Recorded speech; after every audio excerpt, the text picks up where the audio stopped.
Bismillahirrahmanirrahim. Assalamualaikum warahmatullahi wabarakatuh. Waalaikumsalam warahmatullahi wabarakatuh. Sahabat Familia, akhir pekan Sabtu ini seperti biasa kita coba luangkan waktu dengan podcast sederhana untuk kita mencoba berbagi sesuatu yang barangkali bisa memotivasi dan menginspirasi kita semua. Tema kita pada pagi hari ini, ya kebetulan bersama dengan Ibu, kita akan mencoba mengulik tentang organizational experience, tentang pengalaman organisasi seorang ibu gitu. Dari sejak kanak-kanak hingga hari ini. Bagaimana warna keluarga mempengaruhi pertumbuhan sejak kecil, remaja hingga dewasa. Ada beberapa pertanyaan yang nanti akan kita coba ulik ya untuk mengundang bagaimana perspektif pengalaman dari ibu tentang organizational experience-nya, tentang pengalaman organisasinya. Berkenankah Bu? Insya Allah. Waduh, Alhamdulillah. biasanya kan ayah nih, ibu bertanya, ayah menjawab. Iya. Sekarang Ini gantian ya. gantian, sekarang ayah yang bertanya, ibu yang menjawab, gitu ya. Insya Allah. Oke, dengan tema yang tadi kita coba usung gitu ya, ayah akan coba awali dengan satu pertanyaan. Berdasarkan kisah gitu yang mungkin kita tahu, keluarga kita tahu bahwa orang tua ibu, ayah dan ibunya ibu ya, Aki dan Nini gitu, merupakan tokoh-tokoh organisasi pada masanya gitu, sehingga memang ini menjadikan sebuah organizational experience yang kuat gitu dari kedua orang tua terhadap anak-anaknya juga. Nah, bagaimana ibu kecil merasakan organizational experience yang kuat di dalam keluarga ibu pada masa pertumbuhan itu? Waduh, pertanyaannya itu lumayan berat. Waduh, pertanyaannya berat tapi kadang jawabannya semudah yang ibu punya. Pertanyaannya cukup bagus karena memang itu sedikit banyak mewarnai perjalanan seorang ibu sampai dengan hari ini. Kalau ibu mengingat begitu ya, waktu kecil, mengingat waktu kecil, banyak rekaman peristiwa dari perilaku orang tua biasanya. Kemarin kan ayah sudah bercerita bagaimana ayah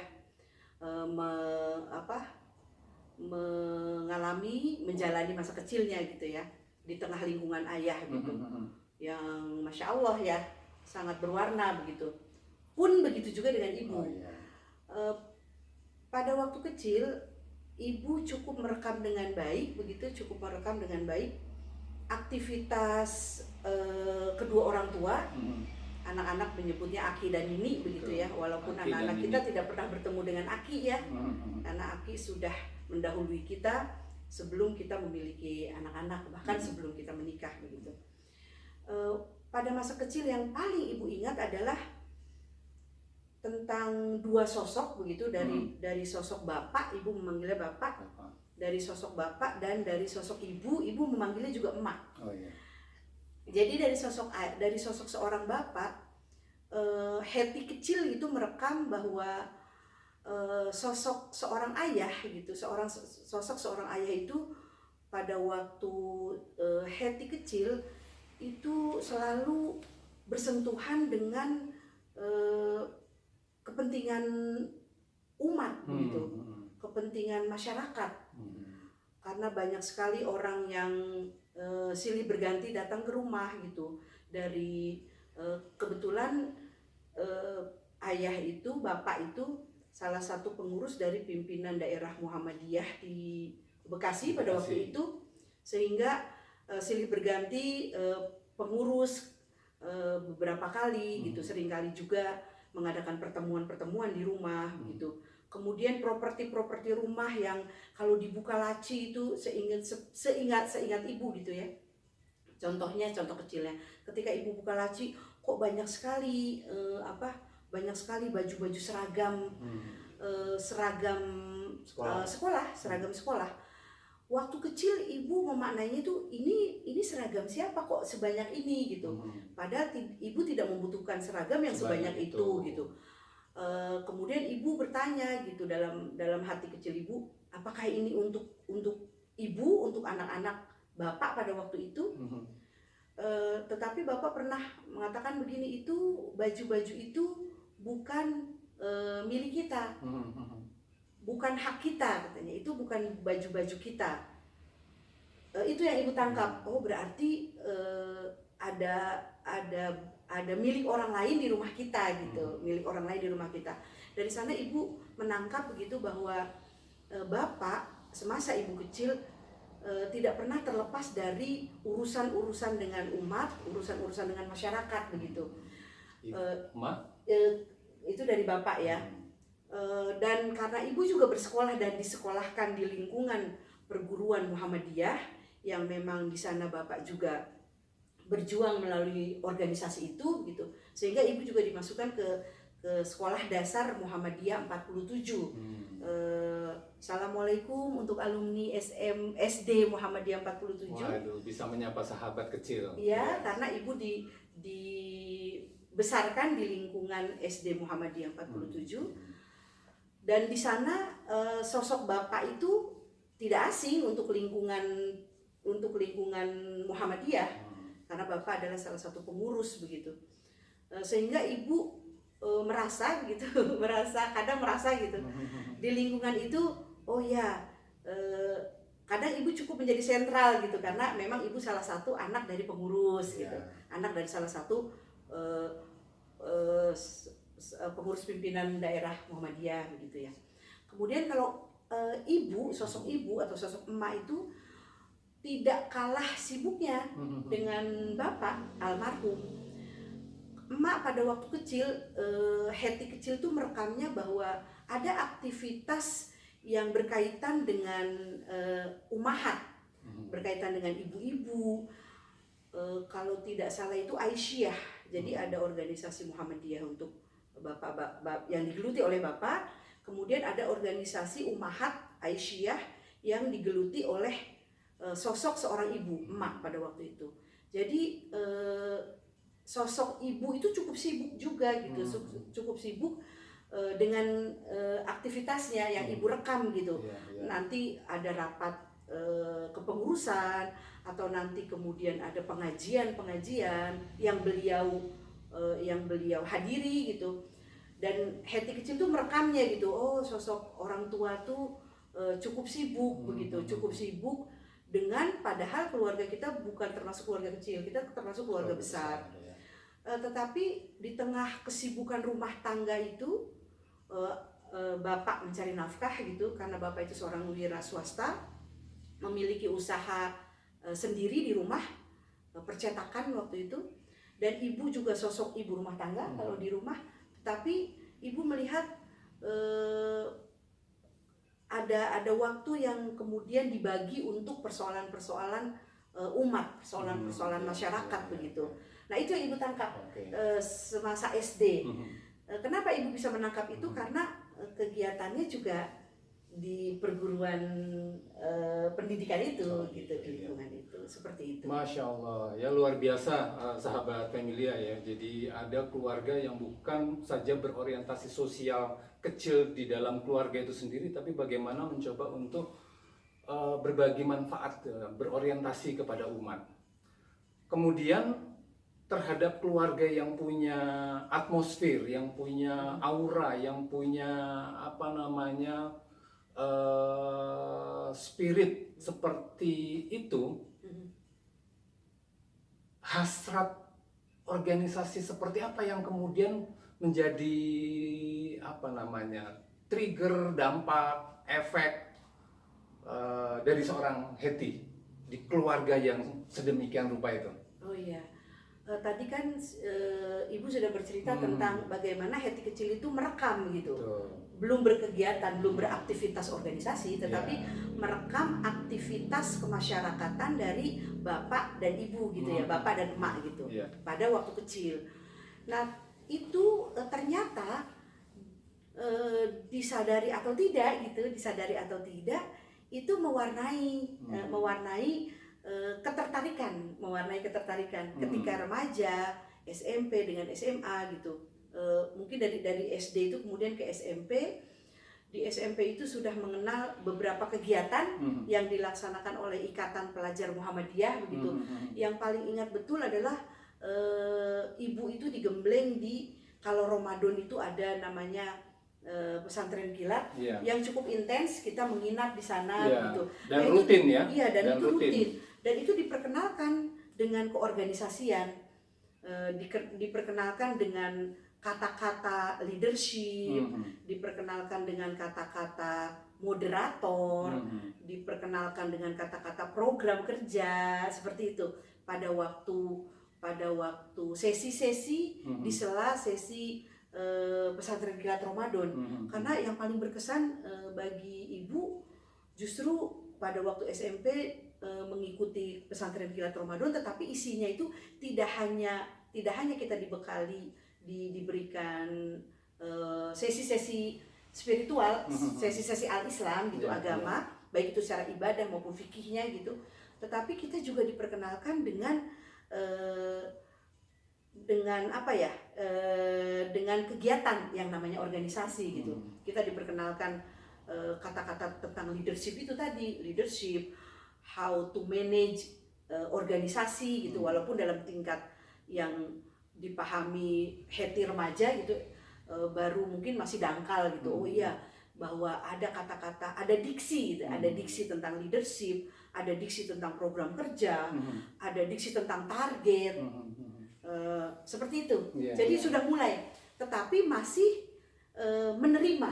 Kalau tadi merekam, kemudian menerima dan mempelajari, mengenal gitu, mulai mengenal beberapa diksi dalam organisasi gitu. Oh iya, bahwa kita punya tanggung jawab untuk bergerak. Tetapi yang dipahami hati remaja itu, oh iya, kita hidup harus punya kontribusi begitu. Tetapi kontribusinya itu seperti apa ya masih apa ya? Masih tidak terpola, tidak terpola. Walaupun tidak absurd. Karena memang kita disodorkan role model yang nyata gitu. Bapak berkegiatan di organisasi Muhammadiyah sebagai unsur pengurus pimpinan daerah, ibu pun seperti itu di Aisyah, emak tuh seperti itu di situ. Jadi dua itu langsung dengan mata ditangkap begitu ya. Pada waktu Heti kecil itu menangkap, merekam, kemudian remaja diberi pendidikan itu gitu. Karena SMP pun seorang Heti gitu tidak boleh memilih sekolah lain kecuali di Muhammadiyah. Kalau sekarang ibu memahaminya begini, karena memang penting bagi orang tua tidak asal memasukkan putra putrinya ke lembaga-lembaga pendidikan, tetapi orang tua sudah harus menyelaraskan pendidikan seperti apa untuk anak-anaknya, sehingga anak-anaknya itu tidak punya jalan yang berbeda mungkin dari visi misi kedua orang tuanya. Itu kalau sekarang ibu memahaminya seperti itu. Bagaimana persoalannya kita mencoba untuk memupuk willingness, kita tuh muncul dalam diri kita tuh untuk berkeinginan masuk dalam organisasi, organizational orientednya tuh ada gitu dalam setiap. Kadang kan ada orang yang enggan, malas, untuk apa sih, tidak melihat manfaat gitu ya. Nah, ada yang begitu, tapi kalau yang kita punya willingness dalam diri, nggak mau ribet. Bagaimana itu juga satu hal yang agak tidak mudah gitu untuk memupuk willingness itu, keinginan terus menerus untuk kita terus organisasi. Mungkin organisasi berbeda sepanjang proses kehidupan sampai atau hingga dewasa gitu. Betul. Nah, bagaimana dampak itu sampai sekarang, sampai dewasa hari ini tuh, Ibu? Kronologis lagi, karena ini tidak terlepas dari pengalaman masa kecil, kemudian remaja diperkenalkan walaupun belum beraktivitas, tetapi menerima pelajaran itu. Kemudian ketika lulus SMP, ibu ingin sesuatu yang berbeda. Ibu agak nakal dalam tanda kutip, tidak lagi menuruti saran orang tua pada waktu itu yang harus masuk SMA-nya Muhammadiyah begitu. Ibu ibu merasa sudah cukup dengan lingkungan yang relatif homogen, SD, SMP. Maka ketika lulus SMP, ibu mencoba ikut tes waktu itu tahun 87 ya, 1987 itu SMA Negeri 1. Setahu ibu Bekasi. di Bekasi, SMA yang cukup baik begitu secara kualitas dan cukup diperhitungkan gitu ya di Bekasi pada waktu itu, sehingga masuknya semua orang kan berlomba ingin masuk ke SMA yang bagus itu gitu pada waktu itu. Ibu pun ikut karena ada tes masuk. Jadi dulu semua sekolah masuk ke SMA Negeri 1 itu dengan tes seleksi masuk gitu. Nah, ibu termasuk salah satu peserta di antara ratusan peserta yang ingin masuk ke SMA itu karena daya tampungnya terbatas kan. Dan ibu pun dari sekolah swasta terhitungnya itu. Padahal di masa ibu tuh ada SMP yang bagus juga, SMP negeri yang bagus dan SMP swasta yang bagus. Ibu bersaing dengan mereka begitu. Ibu sembunyi-sembunyi tidak mengabarkan secara langsung gitu bahwa ibu ingin tes gitu. Tapi ibu ikut aja, ikut tes, ibu izin dengan kepala sekolah dan ikut tes. Dan alhamdulillah ibu termasuk salah satu yang lolos dari ratusan. Ibu tidak tahu persis berapa jumlah orang yang mendaftar pada waktu itu. Yang jelas daya saingnya luar biasa. Dan alhamdulillah ibu lolos di sana. Nah, di lingkungan itulah justru ibu willingness-nya ya, keinginan untuk beraktivitas terhadap apa yang sudah ibu punya gitu di masa kecil, masuk SMP. Justru aktualisasi dari apa yang ibu sudah dapatkan itu diaktualisasikan di SMA. Jadi ibu sudah mengenal organisasi yang baru yang sama sekali berbeda dengan Ikatan Pelajar Muhammadiyah. Di negeri namanya OSIS ya, Organisasi Siswa Intersekolah gitu ya. Jadi di OSIS ibu mencoba dari mulai kelas 1 itu sudah terjun sejak awal masuk itu kan ada ospek gitu ya. Kemudian di ospek itu pun sudah mulai dicari perwakilan sekolah gitu ya. Kalau nggak salah MPK ya, Majelis Permusyawaratan Kelas gitu ya. Ya kelas gitu. Dan itu dipantau dari sejak ospek gitu ya. Nah, pada waktu ospek yang kenangan manis yang ibu ingat itu, ibu terpilih sebagai, dulu di akhir ospek tuh ada king dan queen gitu. Oh iya, selalu. Iya, ada diberi selempang gitu, diberi selempang emas, ada king dan queen gitu. Nah, ibu adalah queen pada angkatan ibu. Waduh, luar biasa. Di peserta ospek dan dipakaikan selempang gitu, Kalau sekarang jadi queen, ya di selempang sebelahnya emas. pasti ada kingnya dong. Nah. Itu kan cuma lucu-lucuan mungkin ya. Sekarang kingnya yang sekarang. Oh iya, kalau ini ya serius. Kalau waktu itu mungkin lucu-lucuan para pengurus OSIS saja mungkin ya. Entah kriterianya apa ibu juga tidak tahu gitu. Tetapi ada queen dan king gitu. Kemudian dari sana membawa ibu kepada sebuah majelis permusyawaratan gitu untuk kepengurusan OSIS gitu, untuk pemilihan ketua gitu. Ada majelis perwakilan kelas lah gitu ya.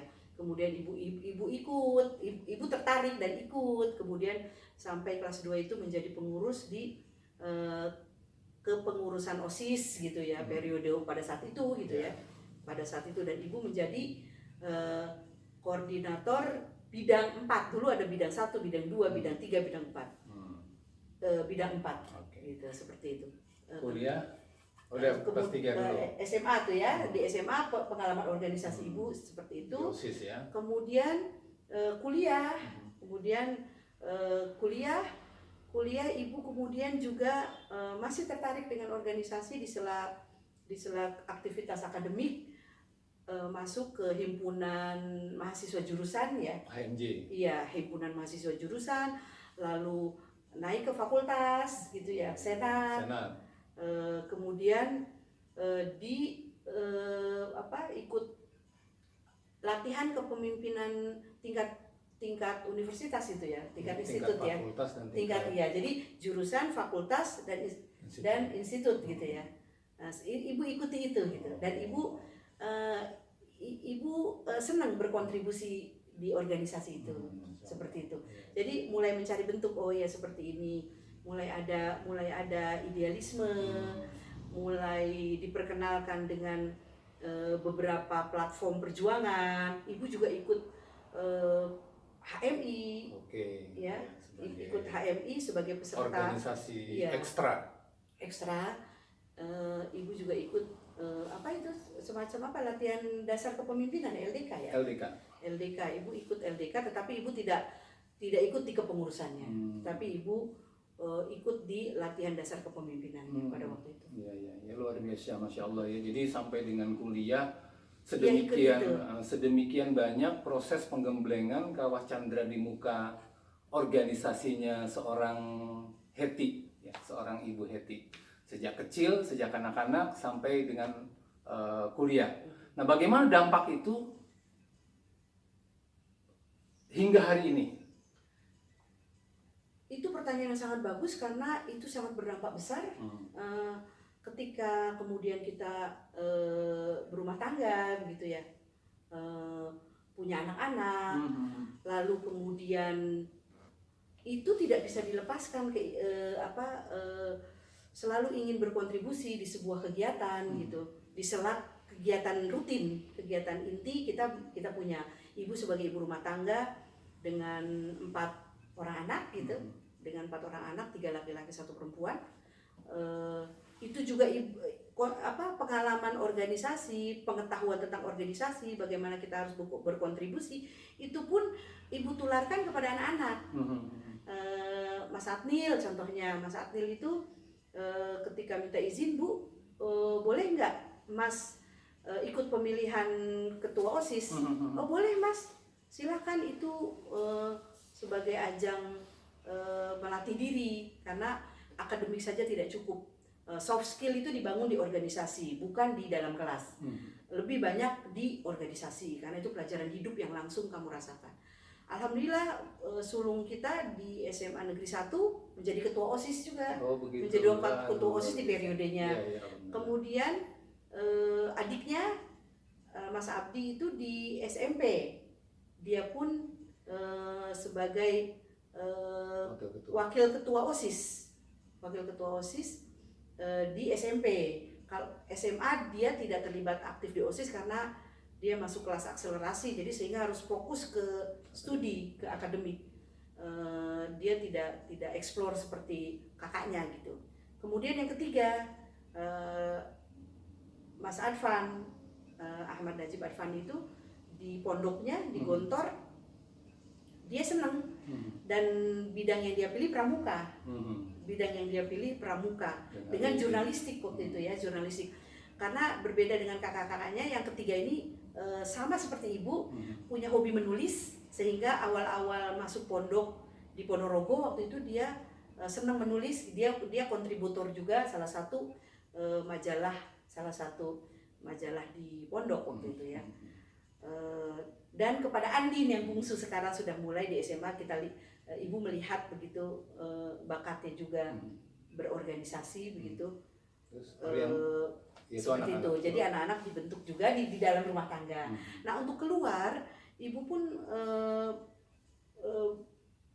mencari wadah-wadah yang ibu lebih kepada, ketika sudah tua ya, seperti usia sekarang, ibu lebih kepada menitipkan diri ibu kepada sebuah tempat di mana ibu itu terdidik. Terdidik baik secara spiritual, juga terdidik secara amaliyah. Dan salah satu amaliyahnya adalah bagaimana berkontribusi di kegiatan-kegiatan gitu. Dan ibu sudah alhamdulillah di masa pensiun dini dari sekolah gitu, ibu pensiun dini dari dunia pendidikan, lalu ibu berkegiatan gitu. Kegiatannya juga tidak lepas dari dunia pendidikan juga, di Forum Kemaslahatan Muslimah, Forkamus. Itu luar biasa, kita membuat program untuk berbagai sekolah. Program utama kita adalah donasi pendampingan. Donasinya tidak dalam berbentuk materi, tetapi donasi dalam bentuk pembinaan yang free. kepada sekolah-sekolah yang membutuhkan, dan itu berjalan sampai dengan hari ini. Program donation ya? Iya, program donation. Program Masya donation Allah. dengan berbagai umahat dari berbagai latar belakang, dan ibu suka ada dosen, ada apoteker, ada ibu rumah tangga biasa, seperti itu. Masya Allah. Jadi kita bergabung, dan kemudian sekarang ibu senang sekali, ibu mengajukan diri untuk menjadi relawan di salah satu sekolah peradaban yang sekarang sedang dirintis oleh guru kami. Guru kami itu luar biasa, dia tidak pernah berhenti bergerak, pikirannya tidak pernah berhenti untuk berpikir tentang umat, tangannya tidak pernah berhenti untuk melakukan sesuatu, dan ibu kemudian mengajukan diri untuk ada di dalam gerbong perjuangannya. Masya Allah, Seperti tabarakallah, ya Allah, ya Rabbi. Sahabat Familia, hal yang menarik sebenarnya kalau kita coba ulik tidak akan bisa tuntas dalam durasi yang sangat singkat ini.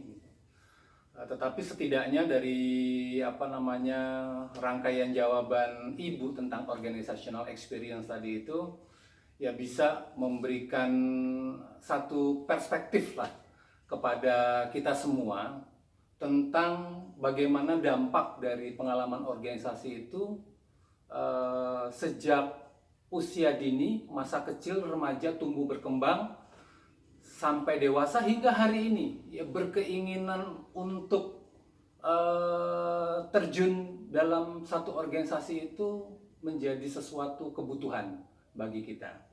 Ya tidak terasa ya karena kita juga dibatasi waktu, tapi ada beberapa hal yang mungkin bisa digarisbawahi bahwa kita tidak boleh cukup puas dengan hanya mendapatkan kurikulum pendidikan yang orientasinya kepada hard skill, hard kompetensi.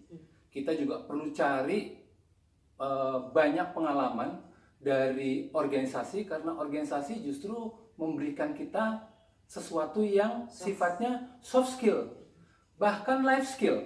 Nah itu yang kemudian di kemudian hari yang mudah-mudahan bisa bermanfaat dalam hal bagaimana kita mencari solusi-solusi atas persoalan-persoalan kehidupan secara duniawi, tetapi juga akan menjadi mudah-mudahan insya Allah menjadi pemberat timbangan ya amal soleh bagi kita semua.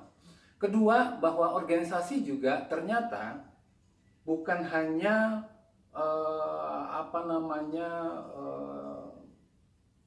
bukan hanya mengundang kita untuk asik pada diri sendiri, self-oriented, tetapi juga mengajak kita untuk berorientasi secara sosial. Kita hidup di dunia ini tidak sendiri, maka kita harus menyebar kebaikan buat diri kita sendiri dan juga orang lain. Yang ketiga, hal yang juga paling utama ternyata bahwa semua kita dimanapun itu dalam hal berkiprah tidak bebas nilai. Ya, jadi karena mungkin kita punya nilai-nilai sebagai seorang Muslim, maka Islamic value itu harus memanifestasi, ya, mewarnai, mengejawantah gitu di dalam proses aktivitas kita semua, di dalam organisasi-organisasi yang kita terjuni, di dalam organisasi-organisasi yang kita geluti. Nah, itulah mungkin kebermanfaatan yang bisa dirasakan oleh umat terhadap diri kita. Karena seberuntung-beruntungnya umat, ya seberuntung-beruntungnya orang adalah orang yang bermanfaat bagi orang lain. Demikian sahabat Familia, mudah-mudahan kita ketemu di episode yang lain. Sehat barokah senantiasa buat Ibu yang selalu mendampingi kebermanfaatannya buat orang lain. Jazakumullah juga untuk ayah nih yang tidak pernah berhenti, tidak pernah putus mensupport semua yang aktivitas yang Ibu lakukan. Oke, terima kasih. Dan yang terpenting lagi ayah sebelum kita tutup, seperti seorang ulama berkata bahwa yang paling aku takutkan pada diriku adalah tentang hati, karena niat dan hati, karena ia senantiasa berbelok sehingga kita senantiasa berdoa untuk aktivitas kita diluruskan niat kita supaya tidak berbelok pada perjalanannya. Kita harus senantiasa meluruskan niat kita. Iya. Untuk apa? hanya untuk mencari ridho Allah Amin, Subhanahu wa amin, taala. insya Allah, amin. Ya, demikian sahabat familia, terima kasih. Kita ketemu di episode selanjutnya. Bila taufiq wal hidayah, assalamualaikum warahmatullahi wabarakatuh. Waalaikumsalam warahmatullahi wabarakatuh.